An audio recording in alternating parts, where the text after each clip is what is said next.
राम राम राम राम राम राम राम राम राम नारायण नारायण। संबंध। पूर्व श्लोक में भगवान ने कहा कि यज्ञ के अतिरिक्त यानी कर्तव्य कर्म के अतिरिक्त कर्म बंधन कारक होते हैं। अतः इस बंधन से मुक्त होने के लिए कर्मों का स्वरूप से त्याग न करके कर्तव्य बुद्धि से कर्म करना आवश्यक है। अब कर्मों की अवश्य कर्तव्यता को पुष्ट करने के लिए 10वें और 11वें श्लोक में और भी हेतु बताते हैं। सह यज्ञः प्रजा सृष्ट्वा पुरोवाच प्रजापतिः अनेन प्रसवेष्यध्व मेषवोऽस्विष्टकामधुक् देवान् भावयतानेन ते देवा भावयन्तु वः परस्परं भावयन्तः श्रेयः परमवाप्स्यथ। प्रजापति ब्रह्मा जी ने सृष्टि के आदि काल में कर्तव्य कर्मों के विधान सहित प्रजा की यानी मनुष्य आदि की रचना करके उनसे प्रधानतया मनुष्यों से कहा कि तुम लोग इस कर्तव्य के द्वारा सबकी वृद्धि करो और वह कर्तव्य कर्म रूप यज्ञ तुम लोगों को कर्तव्य पालन की आवश्यक सामग्री प्रदान करने वाला हो। अपने कर्तव्य कर्म के द्वारा तुम लोग देवताओं को उन्नत करो और वे देवता लोग अपने कर्तव्य के द्वारा तुम लोगों को उन्नत करें। इस प्रकार एक दूसरे को उन्नत करते हुए तुम लोग परम कल्याण को प्राप्त हो जाओगे। व्याख्या।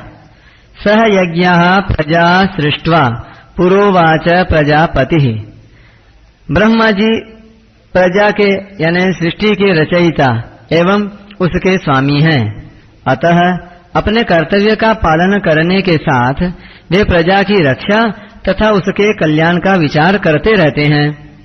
कारण कि जो जिसे उत्पन्न करता है उसकी रक्षा करना उसका कर्तव्य हो जाता है। ब्रह्मा जी प्रजा की रचना करते, उसकी रक्षा में तत्पर रहते तथा सदा उसके हित की बात सोचते हैं। इसीलिए वे प्रजापति कहलाते हैं। सृष्टि अर्थात सर्ग के आरंभ में ब्रह्मा जी ने कर्तव्य कर्मों की योग्यता और विवेक सहित मनुष्यों की रचना की है। टिप्पणी।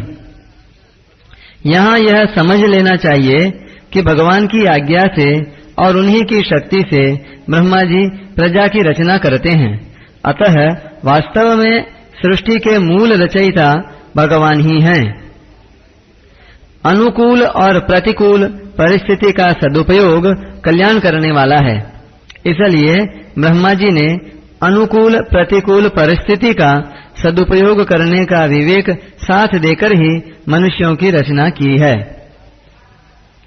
सत असत का विचार करने में असमर्थ पशु पक्षी वृक्ष आदि के द्वारा स्वाभाविक परोपकार यानी कर्तव्य पालन होता है, किंतु मनुष्य को तो भगवत कृपा से विशेष विवेक शक्ति मिली हुई है। अतः यदि वह अपने विवेक को महत्व देकर अकर्तव्य न करे तो उसके द्वारा भी स्वाभाविक लोकहितार्थ कर्म हो सकते हैं। देवता, ऋषि, पितर, मनुष्य तथा अन्य पशु पक्षी वृक्ष आदि सभी प्राणी प्रजा हैं। इनमें भी योग्यता, अधिकार और साधन की विशेषता के कारण मनुष्य पर अन्य सब प्राणियों के पालन की जिम्मेवारी है। अतः यहाँ प्रजा पद विशेष रूप से मनुष्यों के लिए ही प्रयुक्त हुआ है। कर्मयोग अनादिकाल से चला आ रहा है। चौथे अध्याय के 30वें श्लोक में पुरातनः पद से भी भगवान कहते हैं कि यह कर्मयोग बहुत काल से प्रायः लुप्त हो गया था, जिसको मैंने तुम्हें फिर से कहा है। उसी बात को यहाँ भी पुरा पद से वे दूसरी रीति से कहते हैं कि मैंने ही नहीं प्रत्युत ब्रह्मा जी ने भी सर्ग के आदि काल में कर्तव्य सहित प्रजा को रचकर उनको उसी कर्मयोग का आचरण करने की आज्ञा दी थी। तात्पर्य यह है कि कर्मयोग की परंपरा यानी निस्वार्थ भाव से कर्तव्य कर्म करने की परंपरा अनादिकाल से ही चली आ रही है। यह कोई नई बात नहीं है। चौथे अध्याय में 24वें से 30वें श्लोक तक परमात्मा प्राप्ति के जितने साधन बताए गए हैं वे सभी यज्ञ के नाम से कहे गए हैं, जैसे द्रव्य यज्ञ, तप यज्ञ, योग यज्ञ, प्राणायाम आदि। प्रायः यज्ञ शब्द का अर्थ हवन से संबंध रखने वाली क्रिया के लिए ही प्रसिद्ध है, परंतु गीता में यज्ञ शब्द शास्त्र विधि से की जाने वाली संपूर्ण विहित क्रियाओं का वाचक भी है। अपने वर्ण, आश्रम, धर्म, जाति, स्वभाव, देश, काल आदि के अनुसार प्राप्त कर्तव्य कर्म यज्ञ के अंतर्गत आते हैं। दूसरे के हित की भावना से किए जाने वाले सब कर्म भी यज्ञ ही हैं। ऐसे यज्ञ का दायित्व यानी कर्तव्य का दायित्व मनुष्य पर ही है। अनेन प्रशविष्यध्व मेष वो स्विष्ट कामधुक। टिप्पणी। इष्ट शब्द यज धातु से कृदंत का कृतय प्रत्यय करने से बना है, जो यज्ञ यानी कर्तव्य कर्म का वाचक है, और काम शब्द कमु धातु से अण प्रत्यय करने से बनता है, जो पदार्थ यानी सामग्री का वाचक है। ब्रह्मा जी मनुष्यों से कहते हैं कि तुम लोग अपने अपने कर्तव्य पालन के द्वारा सबकी वृद्धि करो, उन्नति करो। ऐसा करने से तुम लोगों को कर्तव्य कर्म करने में उपयोगी सामग्री प्राप्त होती रहे, उसकी कभी कमी न रहे। अर्जुन की कर्म न करने में जो रुचि थी उसे दूर करने के लिए भगवान कहते हैं कि प्रजापति ब्रह्मा जी के वचनों से भी तुम्हें कर्तव्य कर्म करने की शिक्षा लेनी चाहिए। दूसरों के हित के लिए कर्तव्य कर्म करने से ही तुम्हारी लौकिक और पारलौकिक उन्नति हो सकती है। निष्काम भाव से केवल कर्तव्य पालन के विचार से कर्म करने पर मनुष्य मुक्त हो जाता है, और सकाम भाव से कर्म करने पर मनुष्य बंधन में पड़ जाता है।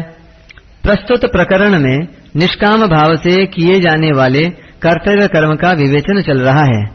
अतः यहाँ इष्ट काम पद का अर्थ इच्छित भोग सामग्री, जो सकाम भाव का सूचक है, लेना उचित प्रतीत नहीं होता। यहाँ इस पद का अर्थ है यज्ञ यानी कर्तव्य कर्म करने की आवश्यक सामग्री। टिप्पणी। पूर्व श्लोक में भगवान ने कहा कि यज्ञ के सिवाय अन्य कर्मों में अर्थात सकाम भाव से किए जाने वाले कर्मों में लगा हुआ मनुष्य बंध जाता है, और आगे 13वें श्लोक में भी कहा है कि जो